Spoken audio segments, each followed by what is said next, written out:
just gonna wiggle it a little bit like that. And then I'm gonna pull it out.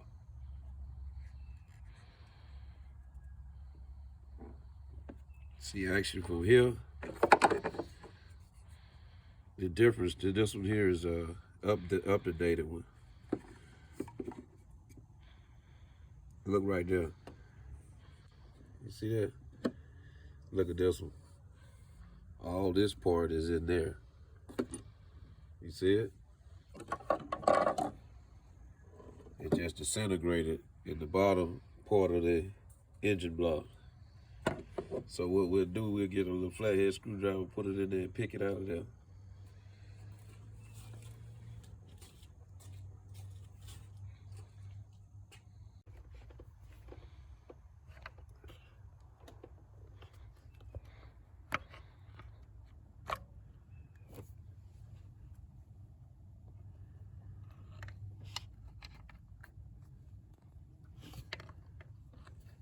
You got it?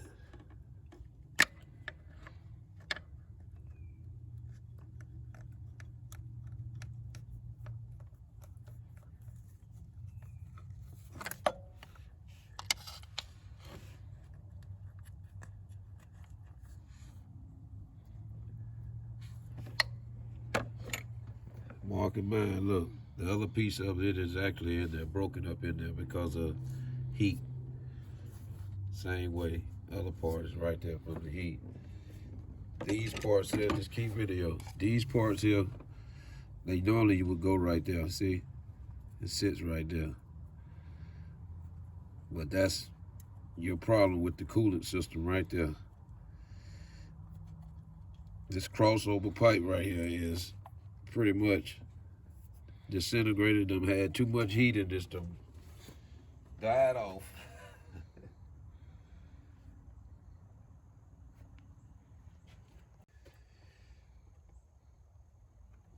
Versus the old one.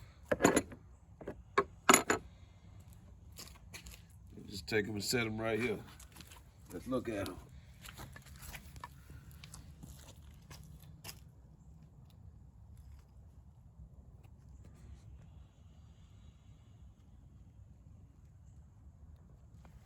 Okay. Take this tube here. Get your rag, which my rag is right here.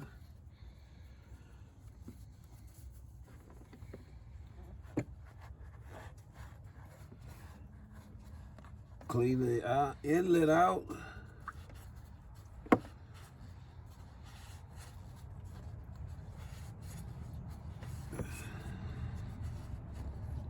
Nice and clean.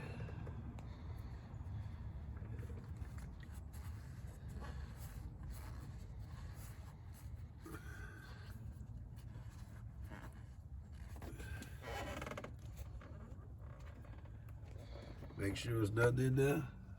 It's got the lip right there. Lip is sitting right there. That's made exactly to fit down up in there.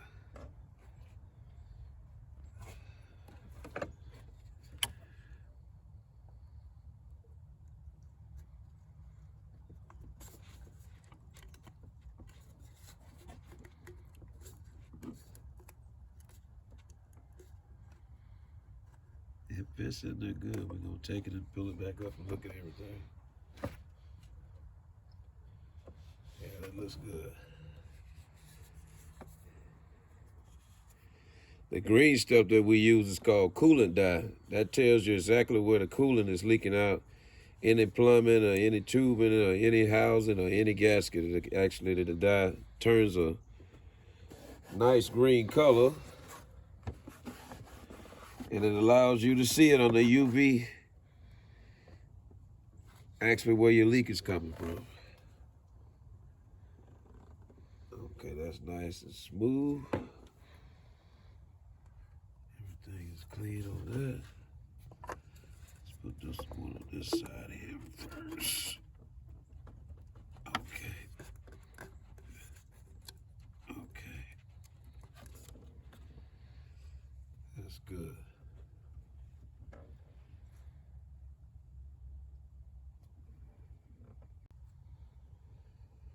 Star bit.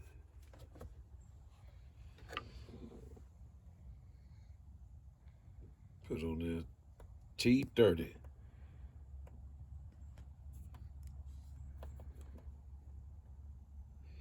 You recording? By the way, you're using a T30 star bit, the lower thermostat housing,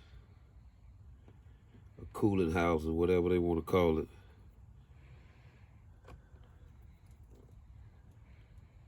Okay, my 2 bolts are right there.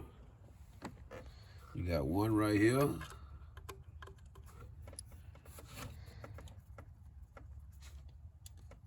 One right there on the back side. Take your little 1/4-inch wrench socket.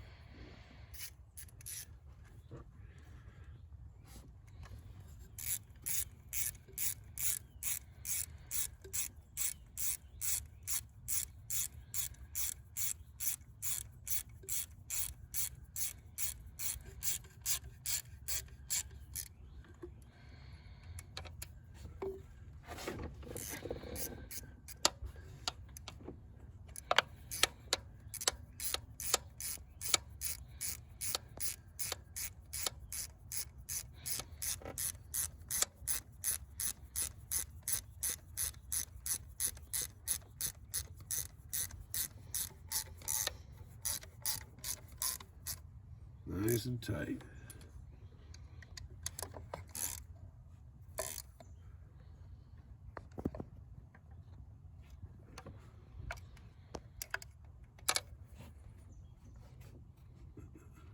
Right there.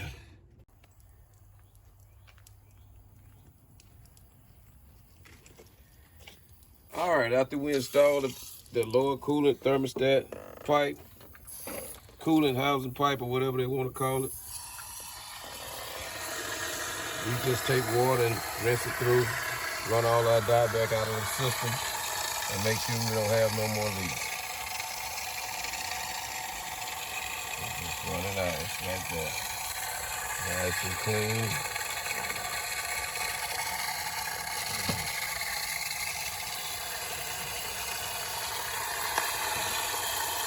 Gonna come out through the side over there, probably on the right side of the motor. When it drains itself off, eventually all the green stuff and dye disappear.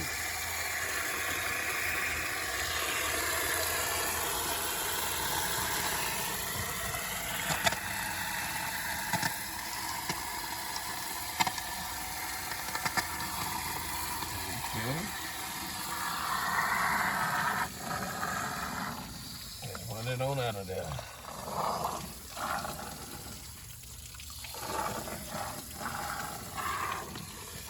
We already put the grease in it to make sure everything is nice and clean when we get done with it.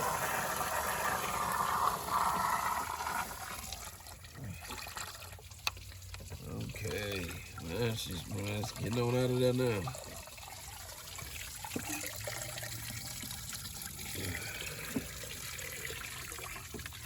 Make sure the water stay in the valley. Don't put it in the heads and none of that. You'll have problems.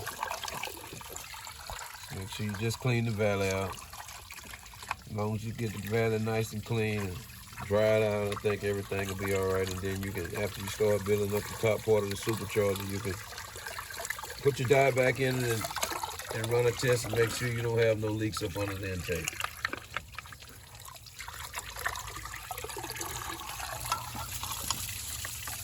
Very interesting car to work on. Trust me, we have been working on it. Days between the rain, the weather. First time we started messing with it, we put a water pump on it. We replaced it with a water pump. The water pump was not the problem.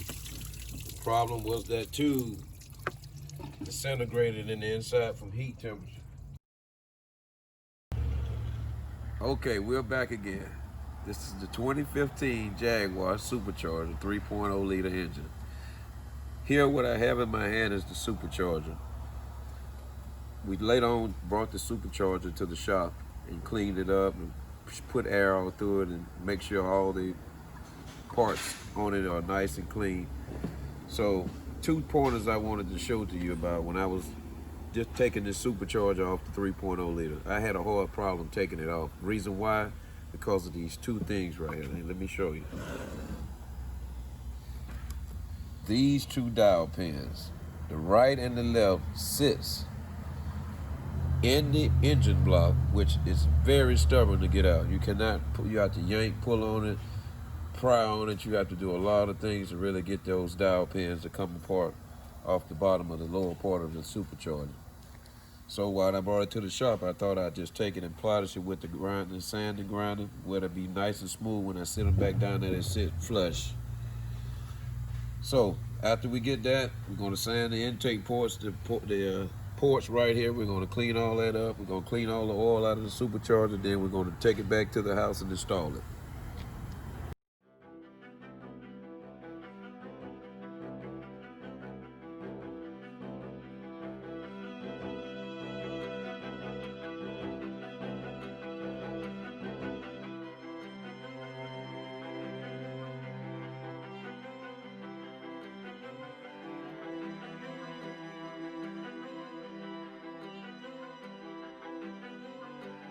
Everything down and everything is nice and smooth and clean.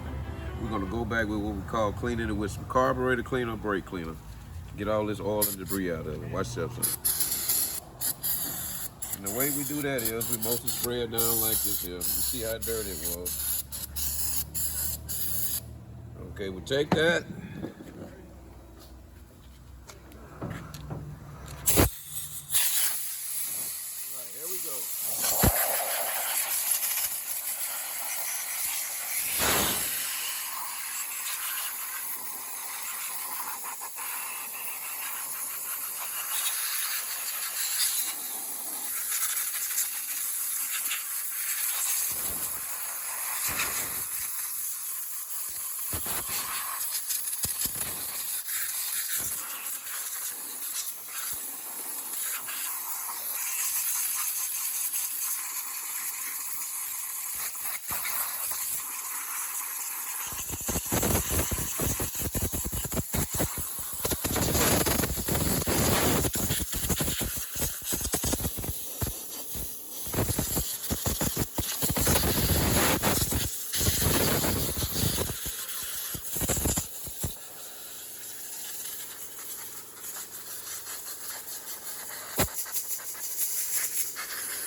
All right, the dial pins in the lower part of the supercharger are very complicated to get out, and sometimes you can put them in there, they won't sit down into the engine block correctly.